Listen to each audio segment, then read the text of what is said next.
Hi, welcome back to the Books Point Along.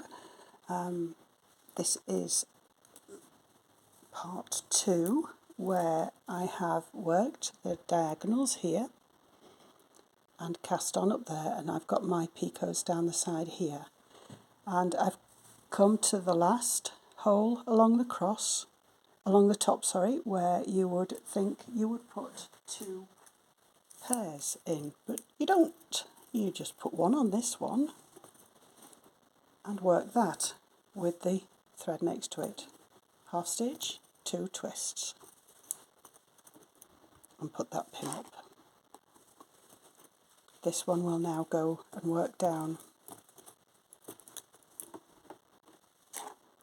that diagonal. That will go that way. I'll do a couple just to secure it.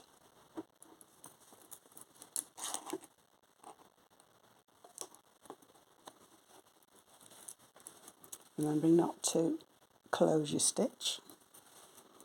Now on this side, I'll zoom in a little bit.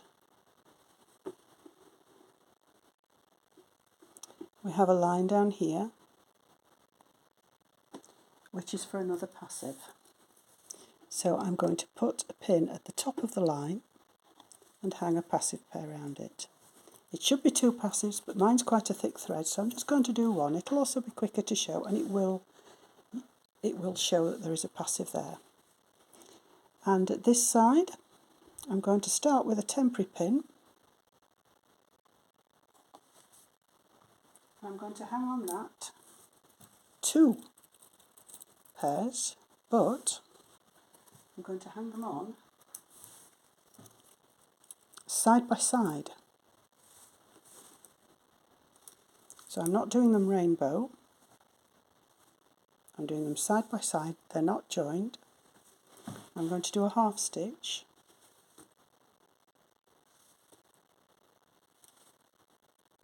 and then put a pin underneath in the centre, preferably 1 pin, I've picked up 2, 1 pin, and take that to that first outside footside edge pin.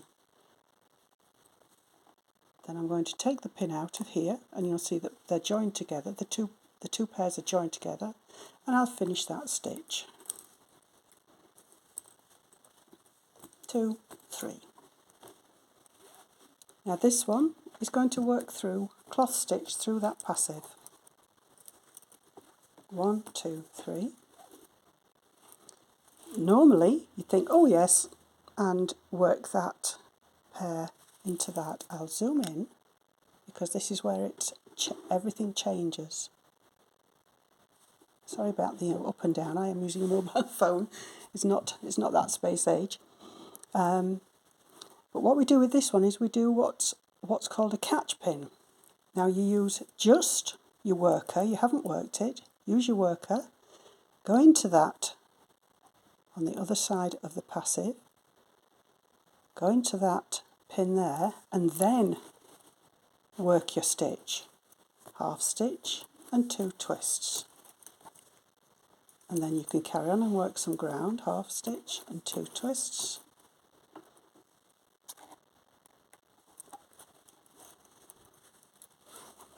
Half stitch and 2 twists, and that will carry on and do the diagonal there, which I will catch up later, but I'll get you a couple of these catch pins done.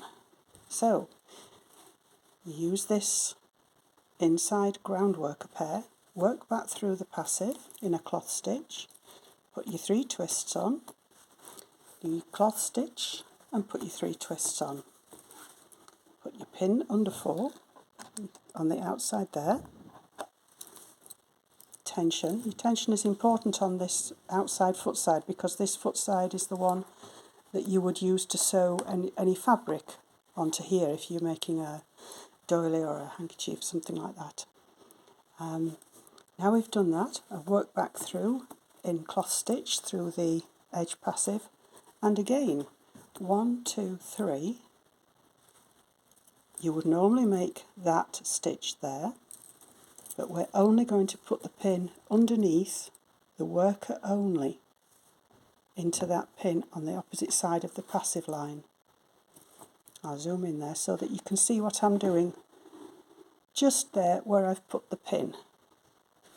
Now you take the pair that you would have used and do the stitch. Half stitch, 2 twists, tension. And this can go on, half stitch, 2 twists, gone into the ground and continue working down. That will carry on and go down into the ground. So come back through the passive with a cloth stitch, put my 3 twists on, work the edge,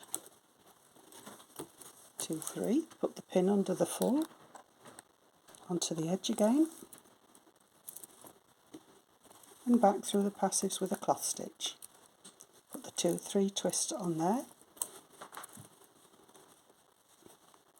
and this again is a catch pin. Now then, I'm putting it on the same without working.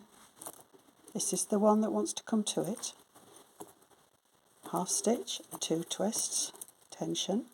You can see the diagonal is starting to work on this corner, and I go back through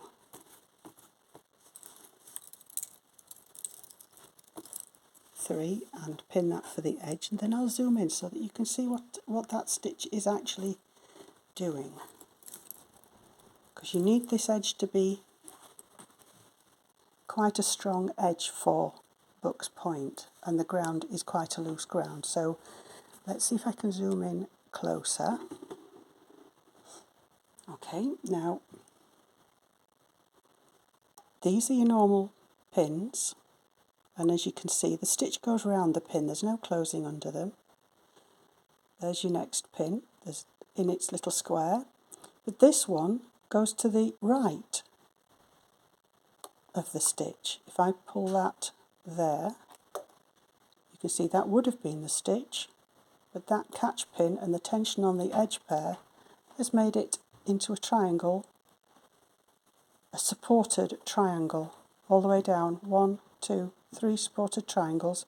It hasn't affected the way the ground works, you're still getting the pairs coming in and out the same. So if I zoom out, and try not to knock the camera,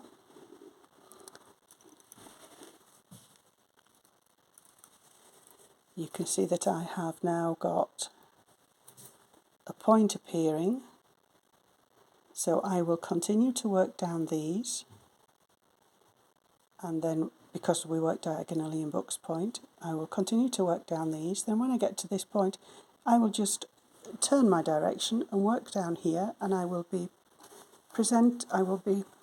have everything ready to start on this pattern, which is part 3. So I'm not going to do that with you yet. So that's your catch pin, that's your adding your pair on, that's your picot, and that's how you're attaching these. Okay, I hope that has helped.